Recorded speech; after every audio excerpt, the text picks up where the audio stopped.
Boring ba ang buhay mo? Kunin mo na yung bisikleta mo at pumadyak ka na. Kaya, good morning mga kaading. Nandito tayo sa San Jose del Monte, Bulacan. Punta tayo ng River Park. May nakita ako dyan sa Facebook. Bukas na raw yung River Park na to. Subukan natin puntahan. Crossing to ng Muson. Bali, kakaliwa tayo dyan. Dito medyo pababa to. Kaya ingat-ingat lang. Ang dami pa naman bus dito ngayon. Unahin natin tong bus. Delikado. Mahirap na, baka maging alaala tayo. Mahaba pa naman itong pababa na to. Kakasilaw yung araw. Ang haba ng palusong na to. Naabutan pa natin tong bus. Ito medyo paahon na to. Ito hindi naman gaanong kahabaan yung ahon. Kaiksi lang. Ito na yung simbahan ng St. Joseph the Worker. Sa malapit sa lumang City Hall. Kakaliwa tayo rito. Kakanan tayo rito mga kaading dahil one way yung kabila. One way rin to. One way ang daan rito. Pag nandito ka sa malapit sa lumang City Hall. Dahil maliliit lang yung kalsada. Mag-ingat lang kayo kasi may mga enforcer doon. Baka mahuli kayo. Pag pumasok kayo sa mga one way. Baka mahuli kayo pag pumasok kayo sa mga one way. Puro paahon. Ahon na naman. Ito lang mahirap dito. Puro truck, saka puro bus. Kaya gumigilid ako mga kaading.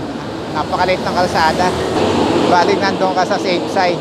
Kahit rough road. Huwag ka lang mahagip ng mga bus na yan. Isa rin na naman matinding ahon. Pero maiksi lang. Pinakamahirap sa biker. Umahon ng mga ganito. Putulan pa naman ako ng kadena nung pumunta ako ng DRT. Uy, nako. Kaahon rin. Kakatakot itong mga bus na to. Mga kaading yung kanan na yan, kay Pian Road. Pag dumigo ka rito, diniretso mo yan, papunta yan ng Quirino, Star Mall.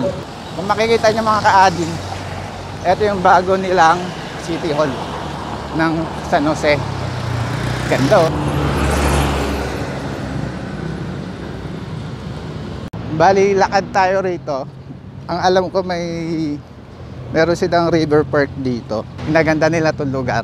Nung una kong nakita to kasi di mo makikita yung pinakalikod niya. Ganda ng lugar. Ganda ng background nila. Ganda ng City Hall nila. Dito tayo sa pathway.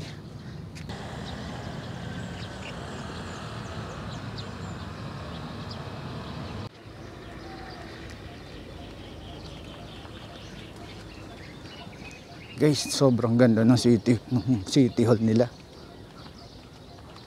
Ngayon lang nakakita ng gantong City Hall. Ayun. Tapos dito yung mga stage nila. Ito guys, pag may mga events sila, yan pinaka-stage nila. Ito yung City Hall nila. Grabe, ang ganda. Makabago talaga. Ganda pa ng design. Lakad lang tayo. Pathway lang to. Ewan ko kung makakababa tayo dyan. Puro hagdanan.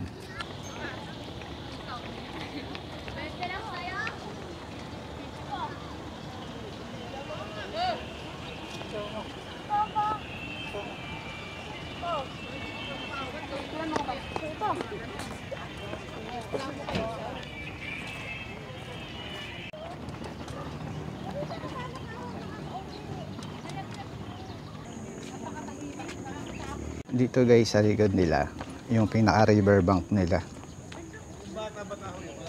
Nilagyan nila ng slope, sarang. Nagja-jogging pa yan. Nilagyan nila ng basurahan rito para hindi natatapunan ng basura yung likod nila. Ang dami nagja-jogging. Oh. Hindi ko alam, sabi bawal daw yung bike. Nilalakad ko lang naman dito. Wala naman ang pagpaparkingan. Mukhang malayo pa to malaki oh. Dito lang tayo sa gilid. Ikutin natin tong lugar. Mukhang mahaba tong likod nila. Ganda rin yung pagkakagawa ng lugar.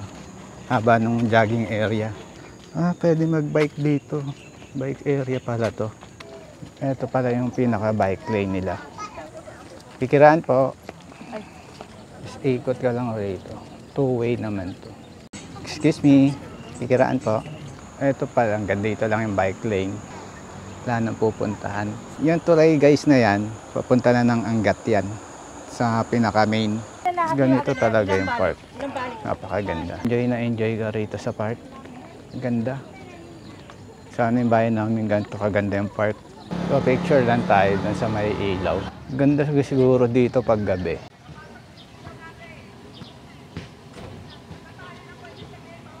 Yung lugar na yon, kikita niyo yan.